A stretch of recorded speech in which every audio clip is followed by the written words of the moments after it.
One after another, and we've seen them all happen at such iconic locations. Of course, Notre Dame, one of the major tourist spots of Paris. And what we know is that about 10-15 minutes ago, there were reports of gunfire and panic in the area. The whole front of Notre Dame quickly evacuated, and stories just coming out now of what exactly happened. It appears that a man has attacked one of the policemen there with a hammer, and they responded very quickly, shooting him. We are just hearing that he's not killed, he is only wounded. And that quick response time, one of the things that differs from the UK here is that there are so many armed police and soldiers in Paris. They are patrolling these areas, they are ready for an event like this. But what we're hearing from eyewitnesses is that this was dealt with incredibly quickly. The man is wounded, he was shot twice by police, the whole area was evacuated, and now people are being told to shelter inside Notre Dame. So it does seem at the moment as if this situation is under control.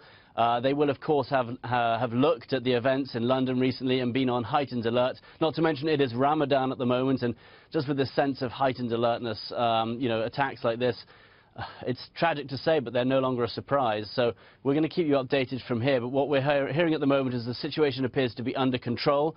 One man who attacked a police officer with a hammer now appears to be down, wounded, not killed. And so that's the information we're getting for you at the moment. Yeah, a little more context for the French people here. When you think about Nice, France, from Bastille Day last summer, Ben, when we were covering that together in the south of France. And then prior to that, you had the Bataclan in Paris the previous November. We were there together again as well. And then Charlie Hebdo, the magazine, really seemed to kick things off in that country. The French government and its military is changing. Are they changing fast enough for the people to have the confidence in their leadership and military now? A lot of people were very pleased with the responses from the French government. After some of these attacks, they put these extra armed patrols on the street. And you have to remember that in Europe it is a lot easier for people to get hold of weapons. Because of the open borders in the continent, weapons come back and forth faster, more easily. So that is something that was dealt with very quickly. And looking at the response here, that certainly seems to be the case. But you're absolutely right.